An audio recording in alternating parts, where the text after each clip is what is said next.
Welcome to biology class. We shall be dealing with today salient features and classification of plant kingdom with respect to bryophyta, pteridophyta, gymnosperms and angiosperms. In the last class, we have discussed about the Eckler's system of classification, where the plant kingdom was divided into cryptogams and phanerogams. Cryptogams were non-flowering plants and they were further classified to algae, fungi belonging to thallophyta, then bryophytes, very small plants, and then the pteridophytes. These are the plants which have vascular tissue in them, otherwise also referred to as the vascular cryptogams. And these flowering plants were divided into gymnosperms, angiosperms, and angiosperms were further classified to monocotyledons and dicotyledons. Let us start with the features of bryophyta. Bryophytes are very small plants. The plant body is gametophytic. These are thalloid in nature, and importantly, the plant body is thalloid, meaning they are not differentiated into root, stem and leaves. By differentiation, we mean the tissue is not differentiated into specific tissue systems, and in the absence of vascular tissue systems, we say these to be thalloid. These are normally terrestrial, grow in damp, shady places. Some of these are also aquatic. There is a great variation in the size of these plants that starts from few millimeters up to 70 centimeters in height. We shall see there is absence of roots, but there are root like structures which are referred to as the rhizoids. Rhizoids do the function of roots. They absorb minerals and water, as well as they anchor the plant to the substratum or plant to the soil or wherever it grows. And there are presence of scales, multicellular scales, which are protective nature in the ventral surface. These rhizoids may be unicellular, unbranched, and these may be branched multicellular. They may be simple, they may be tuberculated. The plant body is made up of parenchymatous cells only. We shall see in the simplest of the body organization in Rixia, we shall see there are two zones, a photosynthetic zone and a storage zone, and then we shall see all the cells are parenchymatous. The photosynthetic zone, the cells are having chloroplasts, but in the non-photosynthetic zone, this parenchymatous tissue are having the function of storage. If we go to the reproduction, reproduction takes place by vegetative as well as sexual methods. In vegetative multiplication, we see there is progressive death and decay of the older parts of the thallus, and by gradual degradation of the older parts, the upper parts which were actually dichotomously branched will become two separate plants. Similarly, there is formation of tubers on the rhizoids, which upon suitable conditions can grow into independent plants. There are also specialized structures referred to as gamma cup, that will be a gamma, and this gamma when separated from the gamma cup and get suitable condition, they are also becoming new plants. So, let us see this a very simple plant of bryophyta, that is Rixia. So, this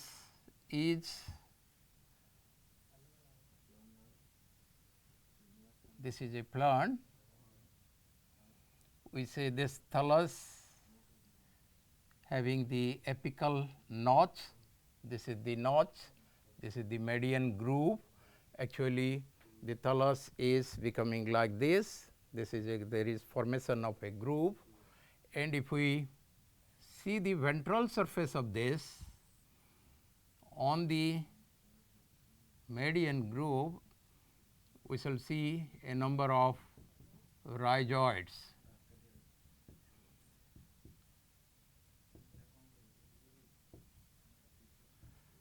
And there are also scales present over here on the ventral surface. If we take the section of a thallus of Rixia or Mercansia, we shall commonly see there will be presence of rhizoids on the ventral surface, and on the other surface, upper surface, we shall have the photosynthetic region. We shall see here, these are the cells where you will find the chloroplasts, and you will have many like this. So, this is the zone where we shall have photosynthesis, and here you will find only the parenchymatous tissue which are storage in nature. So, here will be photosynthesis and there will be storage. We can see presence of gamma cup over here. So, each gamma cup will be a cup shaped structure, and there will be presence of gamma over here, and when these are matured and dehisced from this, they become independent plants. Similarly, if we say there will be death and decay, progressive death and decay of the older and the lower portion, then the upper portion, this will become an independent plant and this becomes an independent plant. It proceeds further and further. If we reach over here, this is going to be another plant and this is going to be another plant. Similarly, in the other side also happens. But when we come to the sexual reproduction, sex organs are present. Specifically, the male sex organ is referred to as the antheradium, plural we say as antheradia. These are jaceted structures. We can say in general a club shaped structure or a pear shaped structure that varies with species. So, we shall see here is a jacket layer of cells that encloses androgynous tissue, and these tissue will form the androcytes, and each of the androcyte will ultimately convert it to a flagellated antherozoid.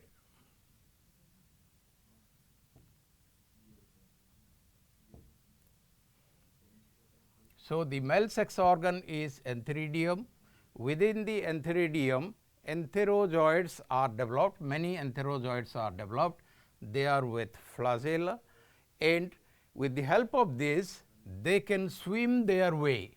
They can swim their way to the archegonium.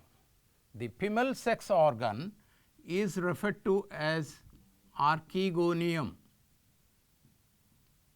plural is archegonia. Archegonia are flask-shaped structures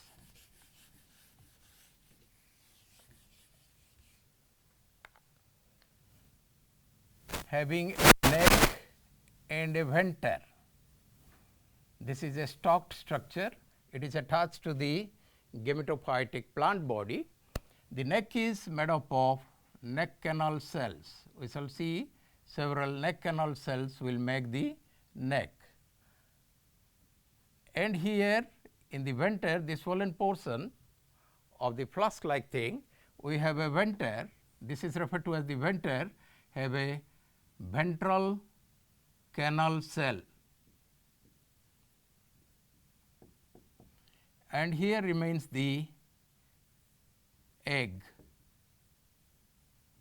the female sexual unit or the gamete. Now, when this becomes matured, we shall see the ventral canal cell along with the neck canal cells dissolve or disintegrate, and they form some mucilaginous substance over here, and that chemically attracts the enterozoids.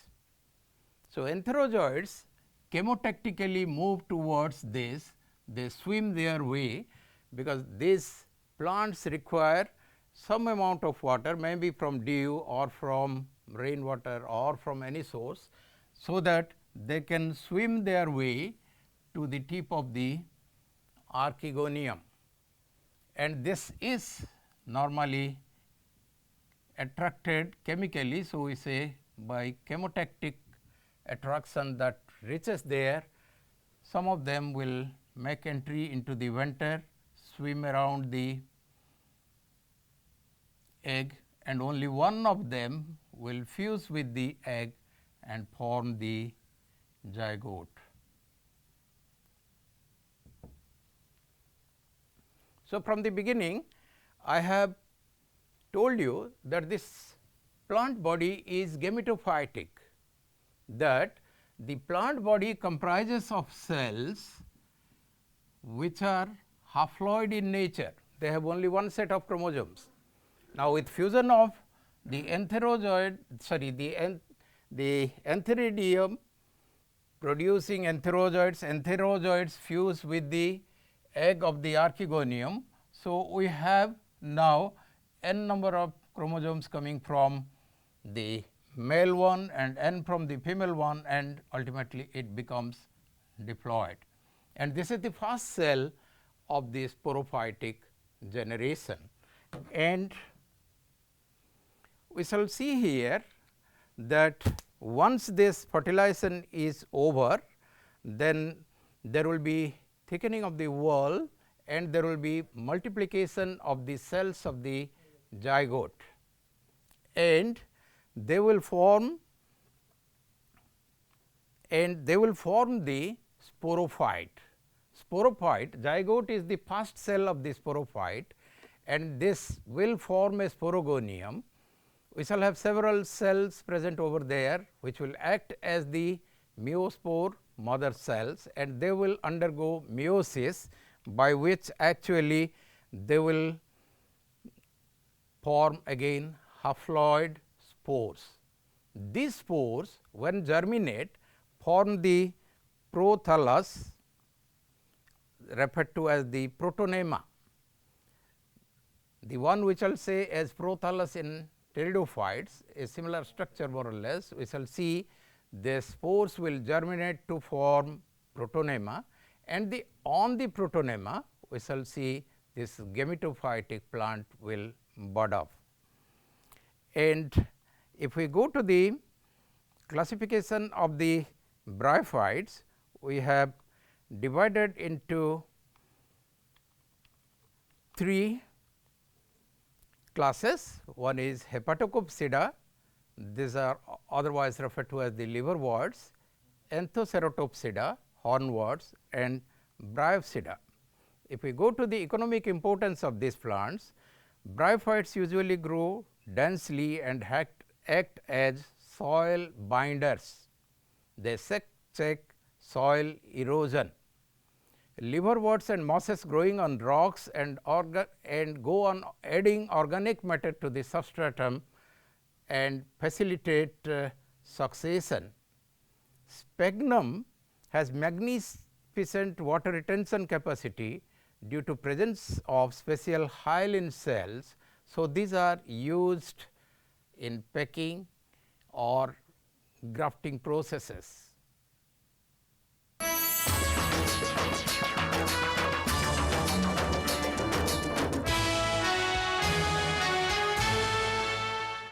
Now, we shall go to the next pteridophytes. Pteridophytes are also referred to as vascular cryptogams. I have told you in the previous case, the bryophytes, there were no vascular tissues. For the first time, we shall see among algae, fungi and bryophytes, pteridophytes, only pteridophytes have the vascular tissues. Xylem and phloem developed in these plants, and they are the true land plants. There are about 400 genera and about 10,500 to 11,000 species of pteridophytes, and these are placed between bryophytes and gymnosperms if we consider it from evolutionary tendencies of this, and the plant body is sporophytic. In the previous case, I have told you the plant body we see comprises of cells having n number of chromosome or one set of chromosome, but in this case we shall see the plant body is comprising of cells and each cell is having two sets of chromosome. If we go to the habitat, we shall see they are mostly terrestrial. Some of them are aquatic, like we have seen Azolla, Marsilea, Salvinia, etc. Some of these are xerophytic and some are also epiphytic. Most are annual herbs, some are perennial and tree-like. These we get from fossil records and they are existing even today. Plant body is differentiated to root, stem and leaves. As we get all the tissues and the three tissue systems, epidermal tissue system, ground tissue system and vascular tissue system, we say the plant body is well differentiated.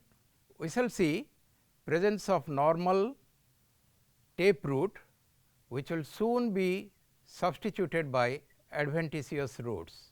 We shall get normal stem, sometimes branched, and we shall also find stem is modified to rhizome. Leaves are microphyllous or macrophyllous.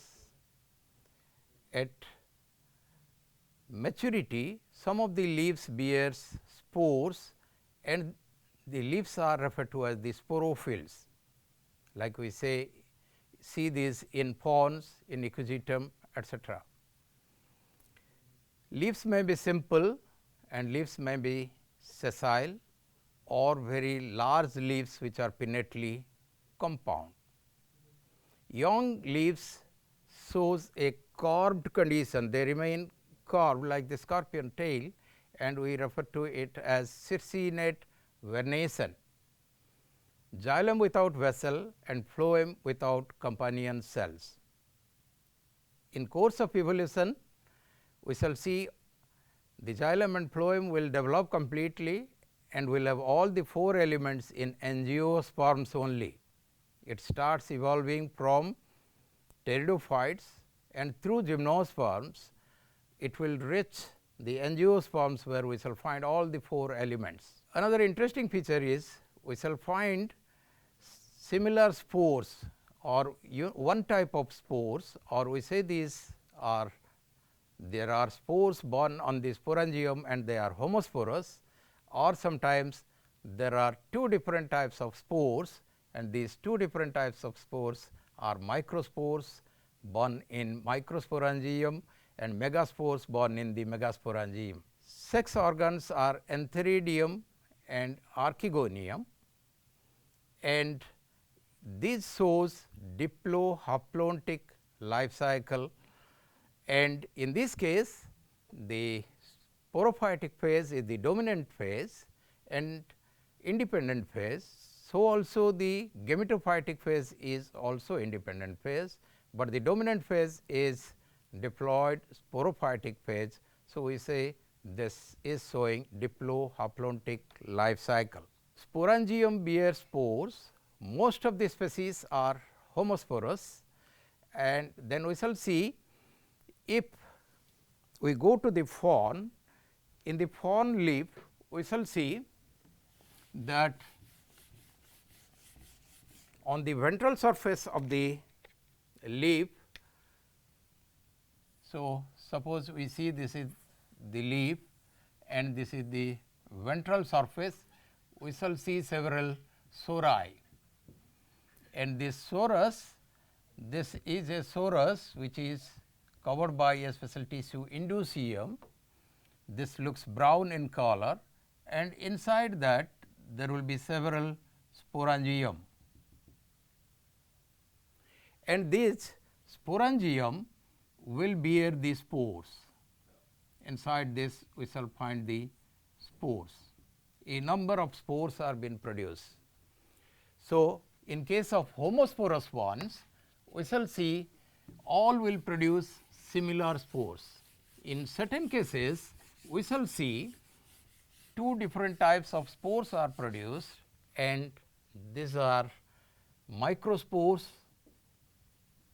and megaspores. Microspores are born in microsporangium and megaspores are born in megasporangium. Microspores are born in microsporangium in the microsporophylls, and megasporangium in megasporophylls. They may be arranged in spike or conical structures. We shall have the microsporophylls and the megasporophylls, they will bear these structures. And we shall see when these spores are produced inside the sporangium, they are produced by meiotic division. These spores will be dispersed, and when they get suitable environmental condition, they will grow, they will germinate, and they will develop to a thalloid structure going prostrate on these, having chloroplast in them. So, they are independent, and these structures are referred to as the prothallus. Now, these prothallus are having a notch like structure over here, and here we shall have a lot of rhizoids, and in this region there will be formation of the antheridia, the male sex organ and antheridia, and on towards the apical notch region we shall have many numbers of archegonia. As we have discussed, the archegonia comprises of a neck and a venter. The venter is having a ventral canal cell and a egg. Now, the antheridium will produce antherozoids. They will reach the egg of the archegonium, fuse there and develop the zygote, and this zygote on germination, this zygote will briefly divide and redivide, form a embryo, and this embryo will very soon develop into the sporophytic plant. So, the sporophytic plant will start on the gametophytic, this prothallus. So, we see here the gametophytic phase is very restricted, and the life cycle is diplohaplontic type. So, pteridophytes are classified to 4 different classes: Psilopsida, Lycopsida, Cynopsida and Pteropsida. And then we shall see the economic importance of pteridophytes. These are having ornamental value, they have drug and then food, scoring, and these aquatic fauns like azolla are nitrogen fixers. So, let us discuss about the gymnosperms, next group of plants after the pteridophytes. If we see, pteridophytes have resulted in the evolution of gymnosperms, because some of the oldest of the pteridophytes and earliest of the gymnosperms show some affinities.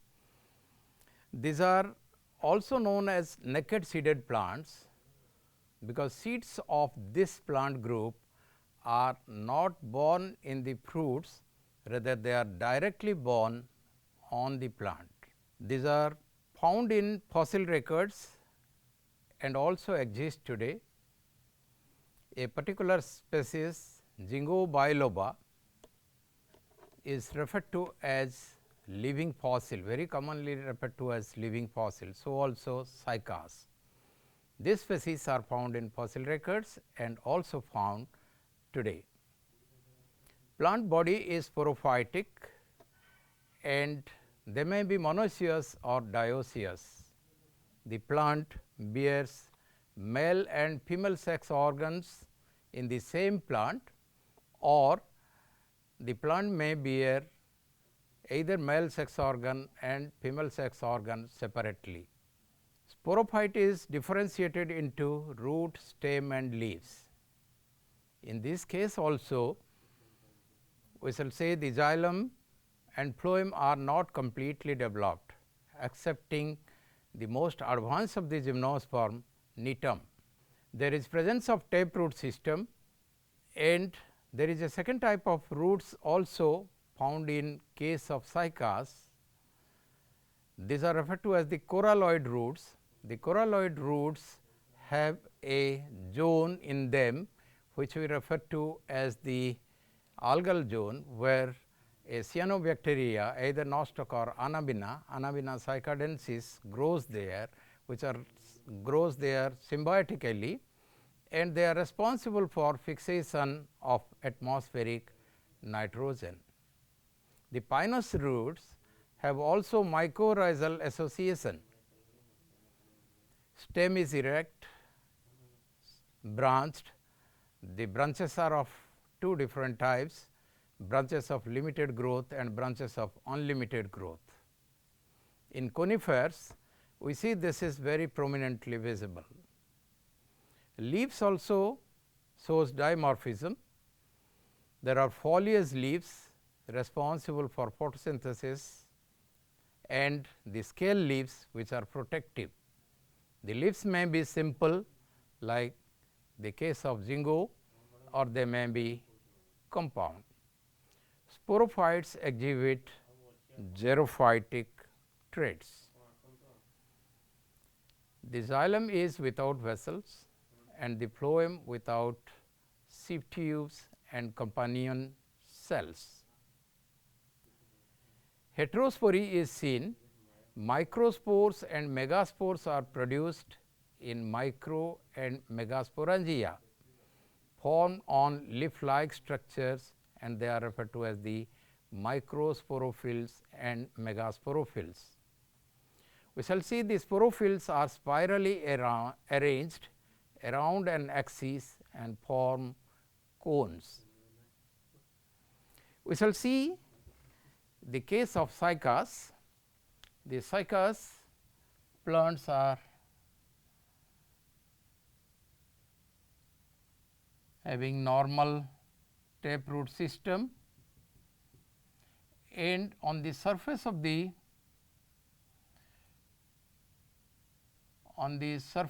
soil we shall see coral like structures. These are referred to as the coralloid root. This coralloid root,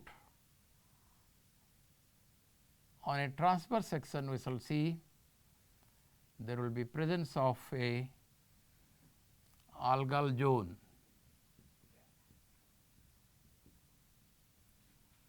and here in the algal zone we shall find symbiotically growing cyanobacteria that fixes atmospheric nitrogen. So, we shall see two different types of roots, and in case of pines we shall see branch of unlimited growth that continuously growing, and this will bear the branches of limited growth, and ultimately we shall see the foliage looks like a cone, and this we refer to as the conifers. We shall see here the leaves are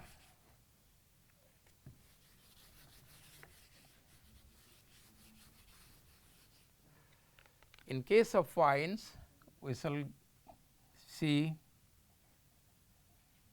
large compound leaves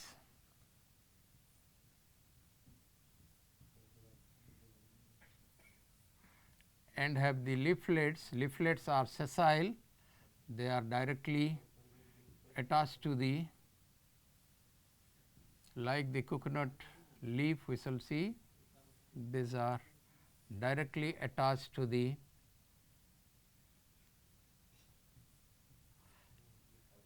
rachis, and this is spinetly compound. The leaf base is polvinous, and on the stem again we shall see at the axil of the leaf, actually we may find these scale leaves.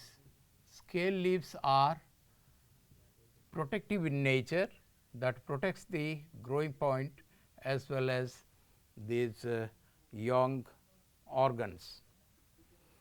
We shall also find when these leaves are young, they show circinate vernation. The circinate vernation is also found in case of pteridophytes.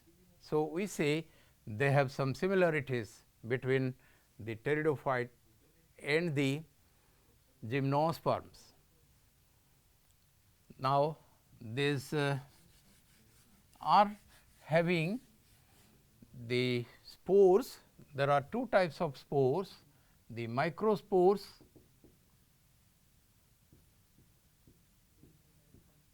and the megaspores. These microspores are growing on the microsporangium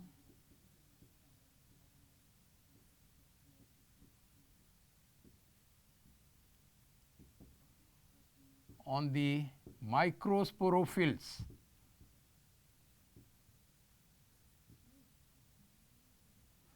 and the microsporophylls are arranged around an axis, spirally arranged around an axis, and they form a conical structure.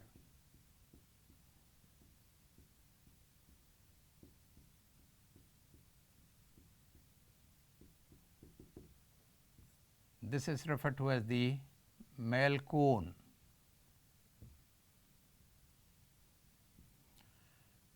Each of these are the microsporophylls.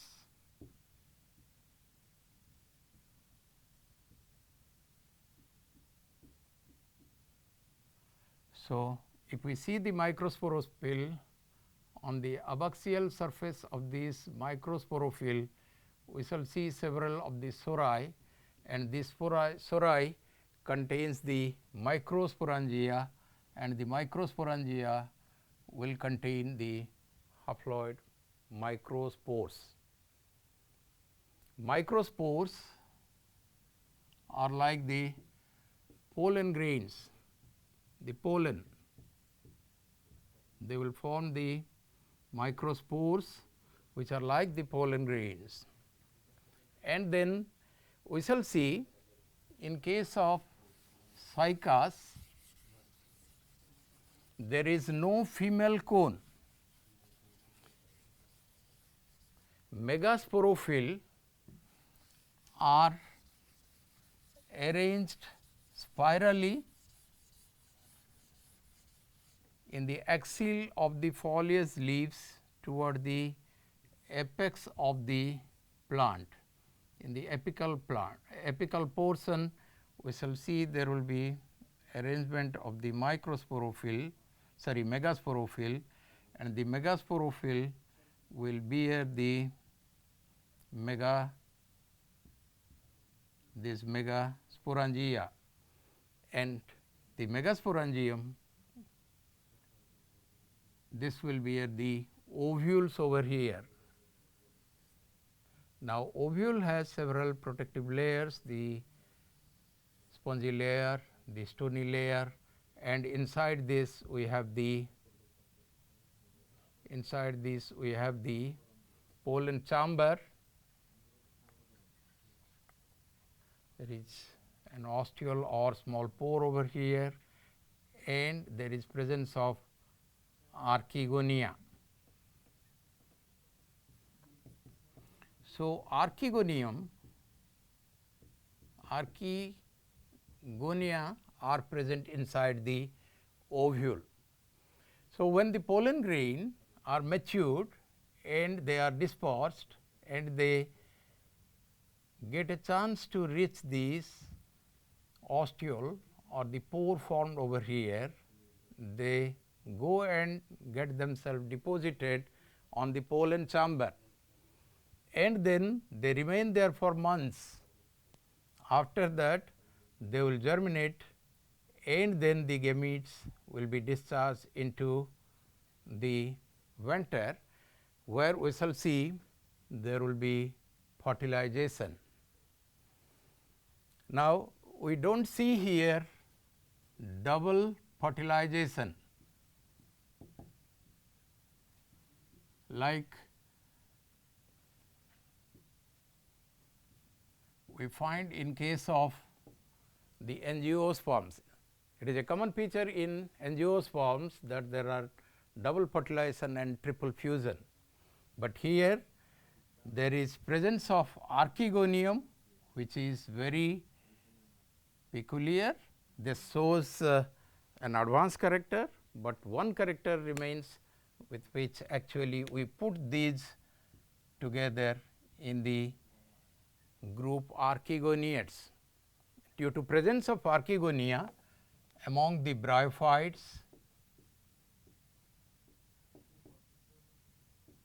pteridophytes,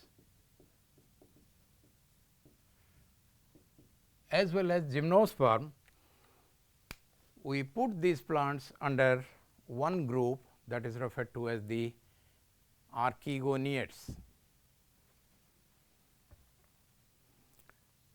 So, female sex organ is archegonium, and these are in the ovule.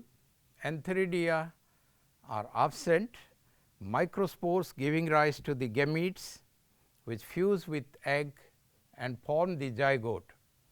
Zygote is the first cell of the sporophytic generation, and this zygote soon divides and redivides, forming an embryo, and this ovule is becoming the seed. Gymnosperm is a link between the pteridophytes and angiosperms, and this has been classified to two subclasses, cycadophytes and coniferophytes. They are also been classified to 7 orders, out of which 3 orders are extincted, like cycadophilical, cycadales and cordiatales. Bennettitales are also extincted. Cycadales we find in fossil records, and cycadales also we find in present day plants. The common one is cycas. Gingoels have gingo example Ginkgo biloba, which is the maiden hair plant that has survived extinction and known as the living fossil. It also includes coniferals and nettles. Nettles are having nitum, which is the most evolved or advanced among the gymnosperms. They bear several of the angiospermic characteristics. If we go to the economic importance of these gymnosperms, we shall see these are been used for ornamental purposes in the garden, in the botanical gardens, in the gardens. Cycas and Araucaria are common. They have also food value. The starch derived from them are sago starch, and that is used for synthesis of this sabudana. It has got medicinal value. Ephedrine, an alkaloid collected from ephedra, is used for treatment in different ailments. These are also industrial use. Gum, tannins, Canada balsam, which is a mounting agent in the preparation of slides, fibers and cellulose for preparation of paper. And this is also sources of different types of oil like turpentine oil, and the timber it produced like the deodar timber is used for synthesis of matchsticks.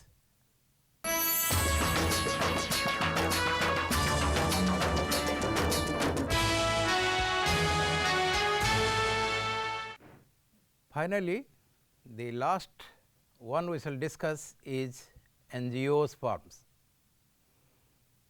Any plant we see around is usually an angiospermic plant.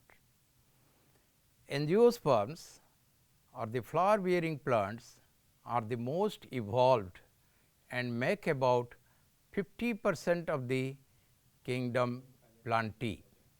We see a plant, it may be very small, it may be very large, but if it bears flowers, then we say this is an angiospermic plant.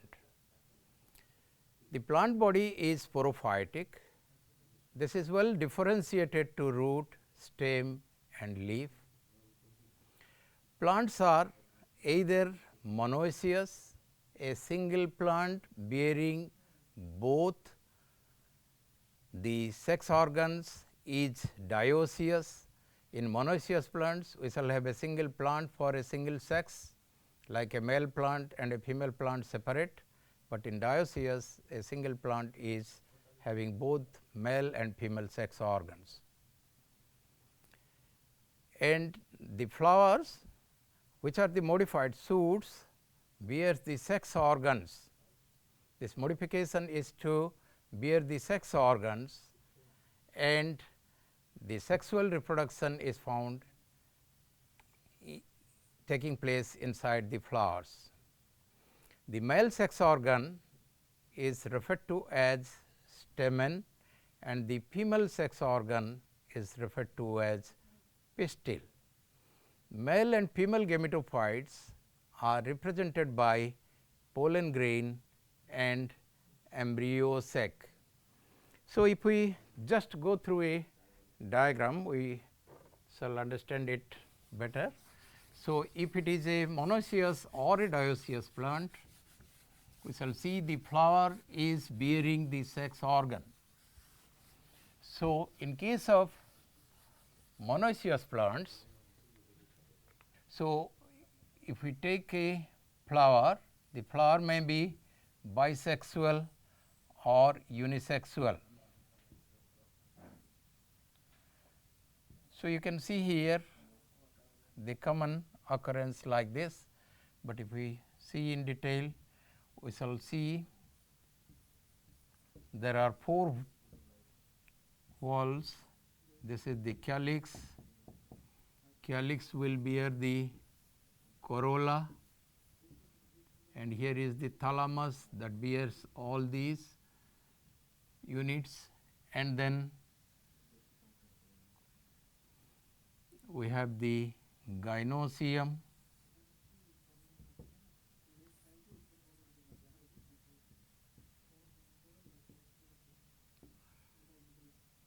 and the gynoecium bears the stigma. The stigma may be branched, the stigma may not be branched, and we shall find in some cases the stamens attached to the style, and in some other cases they may remain separately. So, this is the stamen, this is the pistil. The female, this is the petal. So, we have the 4 walls: calyx, corolla, androecium and gynoecium. So, androecium is the male,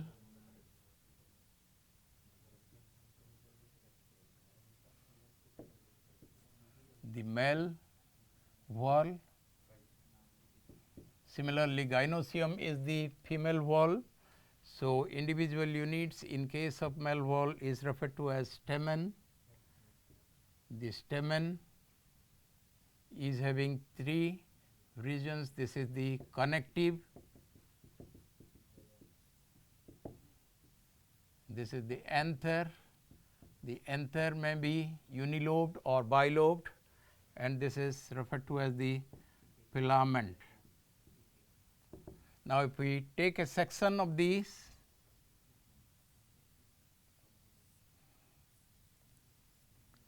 bilobed anther, we shall see there is formation of 4 chambers, and inside these chambers the microspores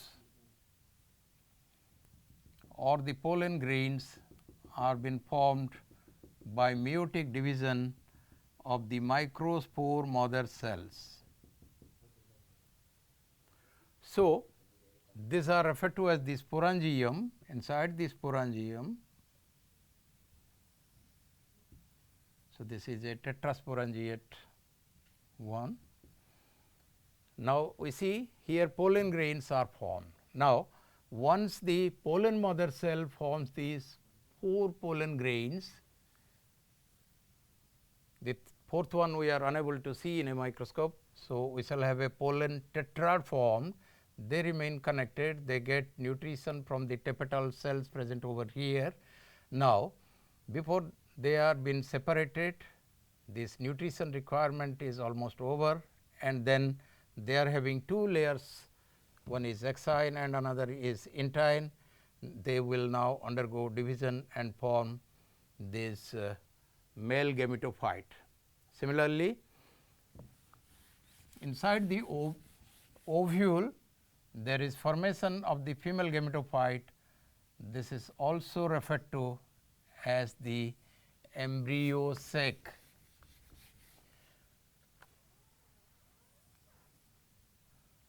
So, the pistil is having ovary, ovary will have ovules.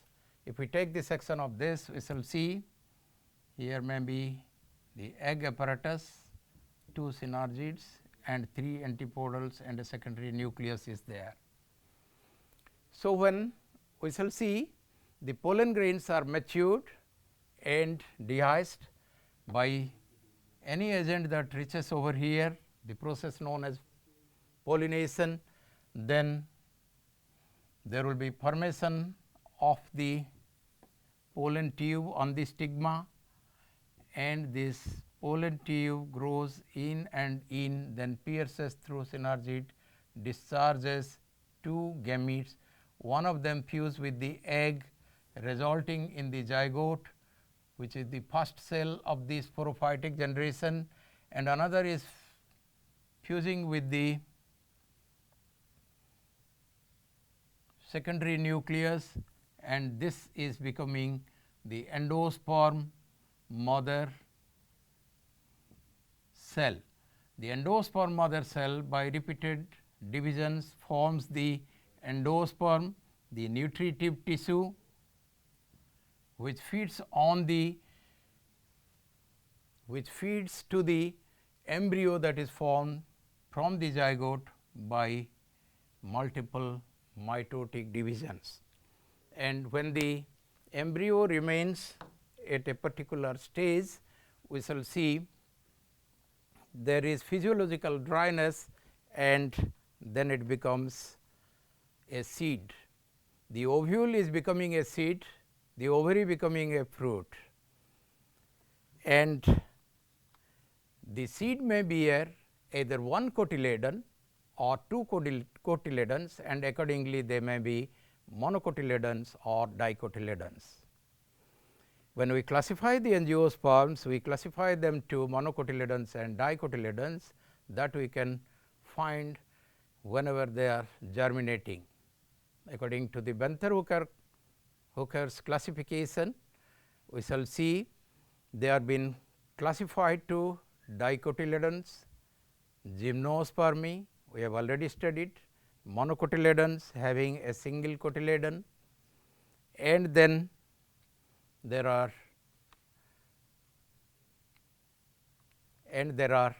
several other orders and other groups or taxa we shall find in this. If we make a comparison between these, we have seen the plants evolve, the green algae evolves to give you the bryophytes, bryophytes to pteridophytes, pteridophytes to gymnosperms, and gymnosperms to the angiosperms. Thank you, students. We shall meet again in the next class.